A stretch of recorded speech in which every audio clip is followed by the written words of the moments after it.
Welcome to the Cannabis Coaching Institute Live. We are running these weekly Q&As in January because holy crow, like our inbox is filling up with so many questions about cannabis, which is wonderful because that's what we love to do here at CCI is talk about weed all day long. So thanks for all your questions.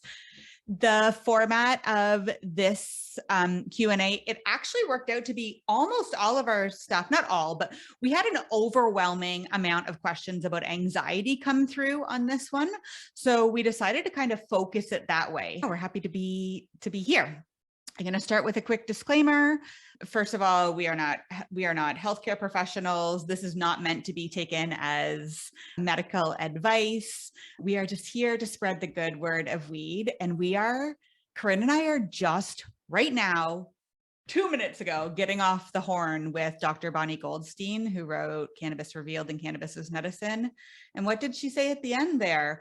She basically said, don't shut the fuck up about talking about this stuff, right? She didn't actually say the fuck, but she said, we need to keep talking about this so that, our kids, the next generation, everybody has access to information on this beautiful plant. How you doing, CT? I just feel like I exploded and I'm just continuing to explode. That conversation with Dr. Bonnie Goldstein, who we really tried our hardest. Who knows who Bonnie Goldstein is? Yeah. Okay. Yeah. A lot of you do. We're huge fangirls. Like she is, she was one of the reasons that the Cannabis Coaching Institute came into existence. She was the reason that I felt when she released Cannabis Revealed that I could get a grasp on how it worked as medicine. It was one of the first books that was like, aha, that's why it works. That's what's happening. Oh my goodness, this is how to talk about it. This is how to do this. And so we've emulated her, we've studied her, her work for so long that it was one of those career moments where you're like, I can't believe this is happening. It was incredible. And it's, meet your heroes, right? It lived up to the hype. She was really, really, really thoughtful and incredible and so helpful. And I just feel like I learned so much about cannabis and autism and children in general and cannabis use for children in general in an hour. And I can't wait to share that with people. And I know that it's going to make a huge difference in people's lives. And it just makes this whole career arc, you're just like, I did the right job. I chose the right career path. So anyway, that's how I'm feeling right now. I'm going to cry and explode. I'm beaming too. For me, I was just thinking when you were saying that, Corinne, my day on the calendar when I started at the Cannabis Coaching Institute, when I pressed the buy button, I wrote it down in my calendar and it just came up. It was January 12th, so a week ago. Never in a million years would I say 5 years ago that I would have the opportunity to talk to fucking Dr. Bonnie Goldstein, who was, Corinne said in her science lecture to us that Dr. Bonnie Goldstein was her lady hero. And I was like, well, then she's going to be my lady hero too. And she actually is. So my point is, if you feel really passionate about this plant and you are nerding out with us and you can feel the excitement, maybe being a cannabis coach or educator is the right move for you. And you should definitely come join us at the Cannabis Coaching Institute. We are enrolling for a new class of coaches. The announcement's coming out very soon. So starting February 1st. The best job ever. Andrew, will you pop a link in the chat? And then let's get to it. Let's talk about anxiety and cannabis. Has anybody experienced anxiety? Right. It is so common. It is one of the biggest reasons that people come to cannabis. And it's one of the most difficult to navigate paths when you're using cannabis. So many people come to cannabis thinking, oh, I've heard it's so good for anxiety. And then they have the opposite effect, right? They're feeling paranoia. They're feeling more anxious. They're like, this isn't what I signed up for. I came here for relief. What is going on? And sometimes, unfortunately, that leads to people putting it away altogether. They say, oh, these people are just trying to get high and they're using this as an excuse to do that. It's not good for anxiety at all. So we wanted to answer your questions about anxiety and the ones that we've gotten over the years. So go ahead and pop those in. I can see that Maureen was talking about there's tons of Adderall and prescriptions being dispensed to kids and teens for anxiety or ADHD without considering plant-based cannabinoids. Ugh, I hear you so hard. That was one of the things that Dr. Bonnie Goldstein actually talked about, was its extreme safety profile. That's all you're going to hear us saying for the next week is like, and Dr. Bonnie Goldstein said to us personally. Such nerds. Okay, well let's drop in really quick. I would love for you to give us a general overview of using cannabis to help with anxiety. Yeah, so this is not like a one and done kind of answer. Talking about cannabis for anxiety is nuanced. You'll find conflicting information, people saying like, hey, cannabis is great for anxiety, or if you have anxiety, you better not take cannabis because it will cause anxiety attacks or panic attacks. So there's a lot going on here. When we're thinking about incorporating cannabis into our life to help with anxiety, we have to think about a bunch of things. First of all, how severe or long lasting or chronic is your anxiety? If you've been dealing with this for a really long time, it's unlikely that the first cannabis product or dose that you try is going to work. So keep that in mind. If you've been suffering for anxiety for a long time and you're coming to cannabis, give it some time to work its magic. Next is, are you using THC or CBD or a different cannabinoid or all of them? How are you taking it? How often are you taking it? How much do you take? Those things people often don't think about. They start taking CBD and they're like, I'm taking CBD, shouldn't it work? But we really need to focus in on like, are you taking it multiple times a day? Are you taking enough? Have you been taking enough for long enough? And then one more thing that I think that we should consider, especially if you're going to be inhaling cannabis, is terpenes. And we'll talk about those in a couple of minutes. So overall, yes, Corinne, we have research that supports the use of cannabis to help with anxiety, but it's not a one and done, like try this and then you're good. Okay, so let's dial it in a little bit. So there's a lot you just said, is it terpenes? Is it this thing? Are you taking it enough? So let's talk first about cannabinoids and ratios. Allison asked, should I take THC or CBD for anxiety? The answer is maybe both.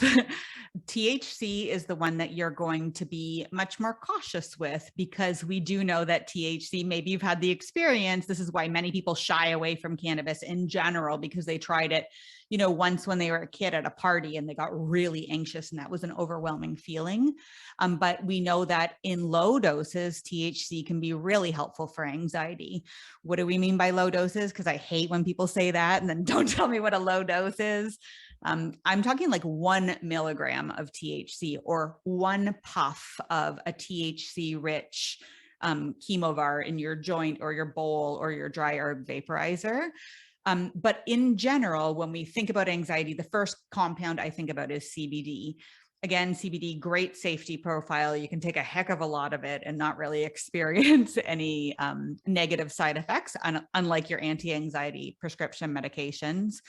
But this really is a matter of finding the right dose for you. How do you do that?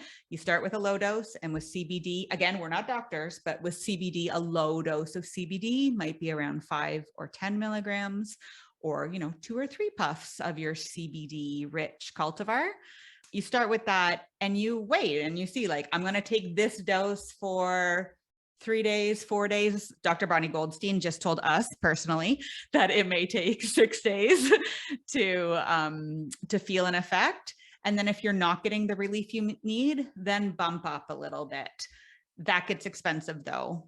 We know from one study that's often cited that in doses of 300 and 600 milligrams, people do well in public speaking situations. But if you've ever tried to purchase 600 milligrams a day of CBD, that's really tough. And that's where adding in THC may allow you to take less CBD, less THC, and experience the benefits.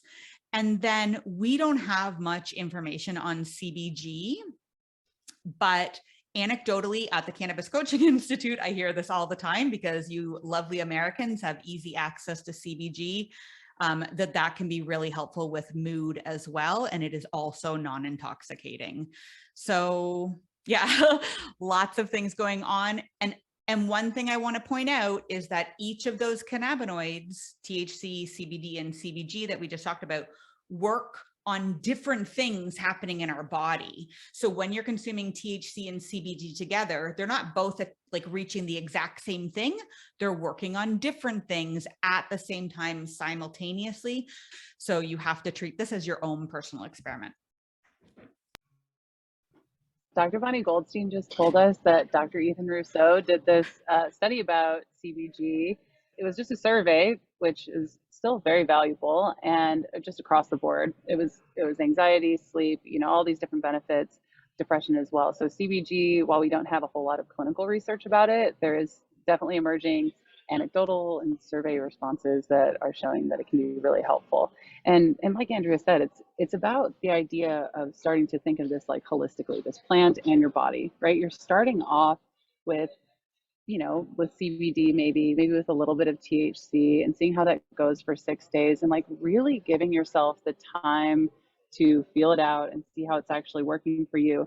What the tendency is for every human I've ever met in my entire life, period, hands down, is to go, this isn't working. I'm either going to take more or I'm not doing this.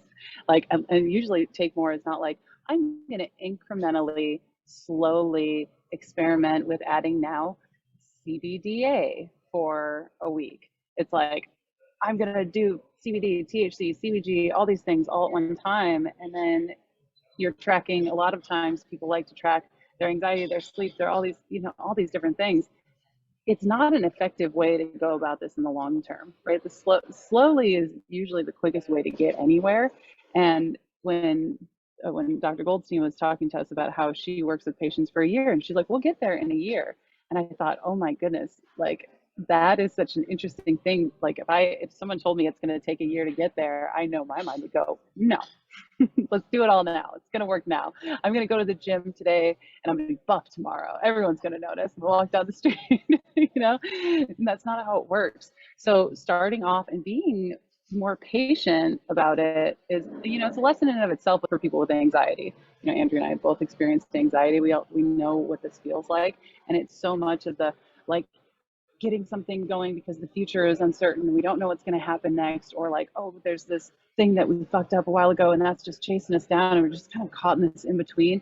But when you actually start looking at life in general as a slowly unfolding journey that you are taking part of, and incorporating cannabis into that journey, it changes your relationship with everything, right? Not just the cannabis itself. We're not looking when we approach cannabis in general, especially cannabis as medicine, for it to be this magic bullet. It's about figuring out exactly what works for you. Now, this one is from Jennifer. So is there one way of using cannabis or taking cannabis, so one ingestion method, that's better than the others? Nope. Like everything cannabis, there is not one that is best for everyone all the time, for two reasons. Remember how we're talking about CBD taking the right time at the right dose? For lots of people, that's easier to do if you have kind of a regimen. So, and having a regimen with cannabis oils or cannabis capsules or cannabis edibles is easier than maybe inhalables. So most people who are using it for anxiety support, I would suggest, are on a dose of CBD oil, kind of like at all times. I call it like set it and forget it. Once you get to your right dose, you're like, oh, I know if I take this amount of CBD oil twice a day, 3 times a day, once a day, then I feel good, like I feel at my best. So most people are using oils. For breakthrough anxiety, or if you you took your regular dose, but things are still rough for whatever reason, you have a couple of options. Holding your dose of oil under your tongue for quite a while, like as long as you can hold it, is a way to get sublingual action, it's called. It just means that it's going to kick in quicker than your oils will. When you take an oil or an edible, it can take like up to 2 or 3 hours, depending on you and your metabolism, for you to feel that like, so taking it under your tongue and holding it there for a while can be helpful for some people. And then for other people, this is where dry herb vaporizing specifically comes in. As cannabis coaches and educators, we're generally recommending that if you're going to be inhaling, then this is a better way to do it, a healthier way to inhale. And dry herb vaporizers, Corinne put one in the chat, the one that she loves so much, the Da Vinci. They heat up the cannabis plant, but they don't burn it. So they heat it up and they vaporize the THC or the CBD that's on the plant, and you inhale it and exhale it. It looks kind of like smoke, but it doesn't smell like smoke. It doesn't have any of the byproducts of smoke or burning. And that's where it gets really cool to think about terpenes. Chris wrote in and asked, should I be considering terpenes when I'm trying to find cannabis for anxiety? In general, if you're taking an oil or an edible, I would say don't worry about it so much. But if you're going to be inhaling, looking for terpenes that are known to help you calm and relax is a great idea. Terpenes are a part of the plant, an essential oil basically on the plant that makes it smell really nice. All those smells that you smell are the terpenes, and they also have effects on your body. So I'm going to give you 4 different smells if you have the ability. We don't in Canada. Our stuff comes all like packaged like it's going to kill us or something. But if you have the ability to smell your cannabis before you buy it, or even just get in the habit of when you get cannabis, really like taking a good whiff and noting down what smells you smell and then how you feel after you take it. But if you can smell things like lemon or pine, those are known to help with anxiety, especially the lemon. And then those are limonene and pinene. Those are the terpenes that are creating those smells. If you smell cannabis and it smells really like musky or woodsy or kind of like dank, that's got a lot of myrcene in it. Myrcene is known to be sedating or relaxing. And then if you smell lavender, we know that lavender, helps us feel good, helps us relax and calm down. That's linalool in the cannabis. Will those 4 terpenes make you not anxious? No, that's not the way it works, but those are the ones that are known to help you relax, as opposed to some terpenes are known to help you get like buzzy, and you don't necessarily want that. I love it. Yeah, I enjoy edibles because they last longer and they feel really good. I'll pop into the chat. What I use for anxiety and what I use just in general is the Wake and Bake gummy. It's a 10-to-1. So if you're not making your own, if you're not doing DIY stuff, it's an enhanced full spectrum product. So I'll pop that in there if you're interested in that. So is there a certain type of CBD? Oh, that's funny. Is there a certain type of CBD I should buy for anxiety? That's from Sharinda. Yeah, and this is where quality matters. So it would be great if I could tell you, go buy CBD wherever it is for you and try it, and try it at all the right doses and stuff like that, and you'll be fine. But the fact is, especially in the States, although we have our own issues up here, CBD products are not created equally. And so if you've tried CBD and it didn't work, the first thing I always want to know is like, where did you get it? What was it called? How much did you have lab testing? I want to know all of that stuff. So looking for a quality source of CBD where specifically, they're taking care of the end user. They have test results. They're willing to share with you what's going on.